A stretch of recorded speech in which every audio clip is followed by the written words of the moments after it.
25장을 읽습니다. 창세기 25장. 우리 묵상의 주제가 이 장자의 명분, 장자의 명분. 우리가 너무나 잘 알고 있는 내용입니다. 우리 먼저 31절 말씀을 함께 읽습니다. 야곱이 가로되 형의 장자의 명분을 오늘날 내게 팔라. 아멘. 이 장자의 명분, 장자권이라고 하는 히브리 말로 베코라 그럽니다. 이 베코라 이 단어가 세 가지로 번역이 됐습니다. 성경에서 첫 새끼 또는 장자의 명분 또는 처음 난 것, 이게 다 우리 한글 성경에서 같은 단어를 이렇게 여러 가지로 번역을 해서 사용을 합니다. 이 장자의 명분이 오늘 이 시대를 살아가는 그리스도인들에게 어떻게 적용이 되느냐, 이것을 한마디로 말하면 그리스도인답게 사는 것, 그리스도인답게 사는 것, 잘 기억하시길 바랍니다. 우리가 예수를 믿는데 예수 믿는 내가 구원받고 하나님 나라에 들어가는 것, 그것으로 만족하는 것이 아니라 내가 예수를 믿음으로 구원받았기 까닭에 그리스도인답게 살아가야 한다는 교훈입니다. 똑같은 어머니에게서 태어나서 에서와 야곱의 이 모습을 보면 당연히 형 에서가 장자권을 갖는 것이 마땅합니다. 그럼에도 불구하고 에서는 장자의 명분을 중요하게 생각하지 않았다, 경홀히 여겼다 그랬습니다. 왜냐? 내가 마땅히 내가 장자인데 장자권 갖는 건 당연한 건데, 내가 예수 믿고 구원받아서 천당 가는 건 당연한데 뭘 그리스도인답게 살아가야 되느냐, 우리가 그런 생각 할 수 있습니다. 어느 유명한 연예인 집에 어느 가정부가 그 집에서 14년 동안 같이 동고동락하면서 생활을 했다고 합니다. 그리고 14년 일하고 그 집에서 가정부 일을 그만두면서 마지막으로 한마디를 하는데, 당신들이 열심히 예수를 믿지만은 당신들 하는 모습 보니까 나는 예수를 믿고 싶지 않다. 그리고 가정부 일을 그만두었다고 합니다. 세상에 나와서는 유명한 연예인이고 모든 사람들에게 존경받는 것 같지만은 그 가정에서 일하는 가정부에게는 결코 그리스도인다운 모습이 없었다고 하는 이야기입니다. 그게 장자의 명분을 잃어버린 겁니다. 그러면 이 장자의 명분이라고 하는 것이 어떤 의미가 있는가? 우리가 아브라함의 경우에 보면 아브라함이 자식을 얻지 못할 때에 그 아내가 애굽의 그 여종 하갈의 몸에서 먼저 아들을 얻습니다. 그게 이스마엘이잖아요. 이스마엘이 분명히 서열로 하면 장자입니다. 근데 오늘 성경을 잘 보면 하나님이 어떻게 말씀하시는가를 우리가 분명히 읽어야 됩니다. 창세기 25장 12절 말씀에 사라의 여종 애굽인 하갈이 아브라함에게 낳은 아들 이스마엘, 이스마엘은 어떤 아들이냐?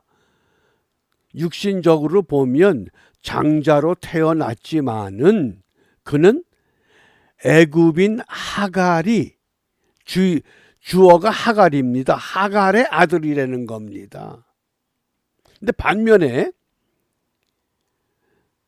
13년 늦게 태어난 이삭이지만은 창세기 25장 19절 말씀에 아브라함의 아들 이삭에 이렇게 나옵니다.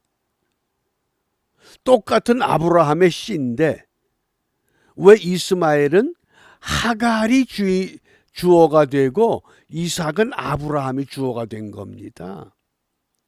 그게 우리가 장자의 명분의 중요성인 겁니다.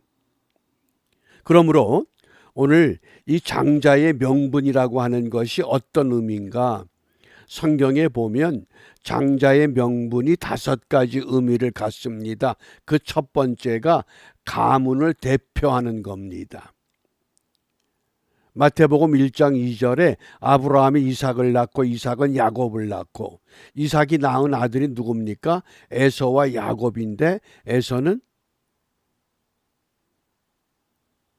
이 메시아의 족보에 왕의 족보에 올라가질 못했습니다. 무엇 때문에? 장자의 명분을 우습게 생각했기 때문에. 내가 당연히 받아들이니 당연하지 않냐? 내가 예수 믿었으니 당연히 구원 받았으니 당연히 천국 가겠지. 우리가 좀 깊이 묵상을 해야 합니다. 가문을 대표하는 것은 누구냐? 장자의 명분을 아주 중요하게 생각해야 된다. 그 다음 두 번째, 장자의 명분은 상속권을 갖습니다. 5절에 보면 아브라함이 이삭에게 자기 모든 소유를 주었고, 물론 당시 유대법에 의하면 장자는 다른 아들보다 2배의 몫을 받습니다. 그런데 오늘 말씀을 보면 아브라함이 이삭에게 자기 모든 소유를 주었다. 이게 상속권입니다. 그 다음에 세 번째, 장자의 명분은 언약을 계승하는 겁니다. 11절 말씀에 보면 아브라함이 죽은 후에 하나님이 그 아들 이삭에게 복을 주셨고, 여호와 하나님이 복을 주시는 겁니다. 왜? 언약을 계승해야 할 아들이기 때문에. 그게 장자의 명분이라고 하는 약속입니다. 그 다음에 네 번째, 구속사적으로 보면 이게 구속사의 반열 속에서 우월한 위치를 갖게 된다고 하는 것을 말씀합니다. 우월한 위치. 23절 말씀에 여호와께서 그에게 이르시되 두 국민이 내 태중에 있구나. 에서와 야곱이 쌍둥이 형제로 지금 태중에 있을 때에 어떤 예언이 이루어집니까? 두 민족이 내 복중에서부터 나누이리라. 이 족속이 저 족속보다 강하겠고 큰 자는 어린 자를 섬기리라. 하나님께서 예정하신 뜻이 혈통적으로는 장자 에서에게로 쏠려야 되겠는데 구속사의 의미는 그렇지 않고 오히려 큰 자가 어린 자를 섬겨야 된다고 하는 것. 그 다음에 이제 다섯 번째, 우리가 이 신약에서의 이 장자의 명분은 어떤 의미를 우리에게 말씀하시는가? 그것이 베드로전서 2장 9절입니다. 하나님 자녀의 본분을 유지해라고 말씀하십니다. 우리가 잘 아는 말씀, 너희는 택하신 족속이요 왕 같은 제사장들이요 거룩한 나라요 그의 소유된 백성이니 어두운 데서 불러내어 그의 기이한 빛에 들어가게 하신 자의 아름다운 덕을 선전, 전하게 하려 하십니다.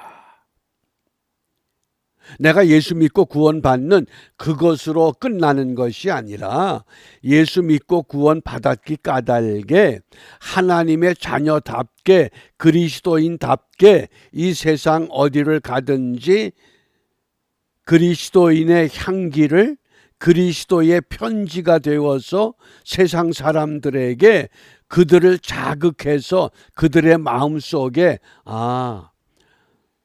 예수 믿는 것이 저런 삶이구나. 예수 믿는 것이 저런 모습이구나. 그런 감동을 주어야만이 그것이 진정 장자의 명분을 유지하는 것이라고 말씀한 겁니다. 외형적으로는 많은 사람들에게 인기를 얻고 또 존경받는 것 같지만은 집에 들어가서 가장 가깝게 생활하던 그 가정부의 마음속에는 저들이 예수를 믿고 교회 나간다 그러면 나는 차라리 저런 예수는 믿지 않겠다. 그것도 14년 동안이나 같이 지내면서 우리가 좀 깊이 하나님 앞에 우리 모습을 성찰해야만 하겠습니다. 그러니까 이 에서는 어떤 사람입니까? 들에 나가서 사냥을 하고 야곱은 집에서 조용히 지내는 사람입니다. 야곱이 형이 잡아온 고기 거리낌 없이 먹었을 겁니다. 그런데 형이 들에 나가서 사냥하고 들어와서 시장한지라 그 붉은 죽을 쓰고 있는데 날 좀 다오 그러니까 그냥은 못 주겠소. 장자의 명분 나에게 파시오. 그게 장자권이 판다고 팔려지는 겁니까? 그런데 그게 넘어갔다는 겁니다. 왜 그렇습니까? 그만큼 우리의 이 언어 생활이 매우 소중하다는 겁니다. 우리가 말하는데 세금 붙지 않는다고 마구 말하고 자유롭게 하지만은 우리가 좀 신중할 필요가 있습니다. 그러므로 오늘 이 장자의 명분의 이 5가지 의미, 가문의 대표성, 상속권, 언약의 계승, 구속사적인 우월성, 신약의 이 자녀의 본분, 이것을 우리가 기억을 하면서 그러면 이 아침에 오늘 이 에서와 야곱을 통해서 무엇을 기도하게 하시는가? 로마서 8장 17절 말씀입니다. 자녀이면 또한 후사 곧 하나님의 후사요. 그리스도와 함께한 후사니 우리가 그와 함께 영광을 받기 위하여 고난도 함께 받아야 될 것이니라. 후사만 되는 것이 아니라 후사가 되기 위해서는 영광뿐이 아니라 고난도 즐거워해야 된다고 말씀합니다. 우린 고난은 싫어합니다. 그러나 영광을 받기 위하여 고난도, 그 고난이 뭡니까? 손해보는 것도 고난입니다. 말하고 싶은 거 참는 것도 고난입니다. 내가 하고 싶은 거 안 하는 것도 고난입니다. 그 고난도 함께 받아야 될 것이다.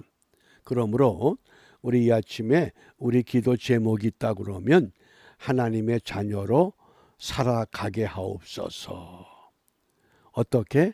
하나님의 자녀의 특징은 거룩입니다. 거룩. 거룩은 무엇이냐? 구별된 겁니다. 세상 사람들의 삶의 방법, 그것과 구별된 삶. 어떻게? 너희는 세상의 소금이요 너희는 세상의 빛이요. 이것을 사도 바울은 너희들은 세상의 그리스도의 향기가 되어야 한다. 너희는 그리스도의 편지가 되어야 된다. 그러므로 우리가 이 아침 시간에 정말 나로 하여금 하나님의 자녀 삼아주신 그 은혜에 합당한 믿음의 삶을 결단하면서 이 하루가 이 세상 어디를 가든지 하나님의 자녀답게 장자의 명분을 바르게 유지하는 믿음의 삶에 승리하는 우리 모두가 되시기를 주님의 이름으로 축복합니다. 기도하겠습니다.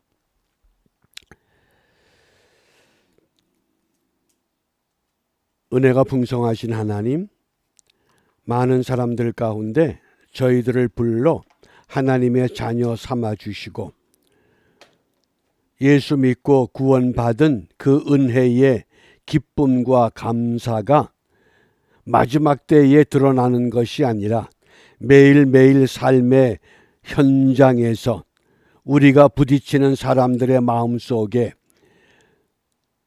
우리의 모습을 통하여 그들의 심령이 가리워졌던 모든 것 걷어내고 하나님의 형상을 되찾아 함께 손에 손을 잡고 주님 나라를 향해 함께 나아가는 은혜가 회복되는 은총의 하루가 될 수 있도록 우리 모두를 새롭게 하여 주시고 구별된 삶을 경주케 하시고 세상의 소금과 빛의 삶을 감당하는 일에 부끄러움이 없는 우리 모두가 되도록 인도하여 주시옵소서. 예수님 이름으로 기도합니다. 아멘.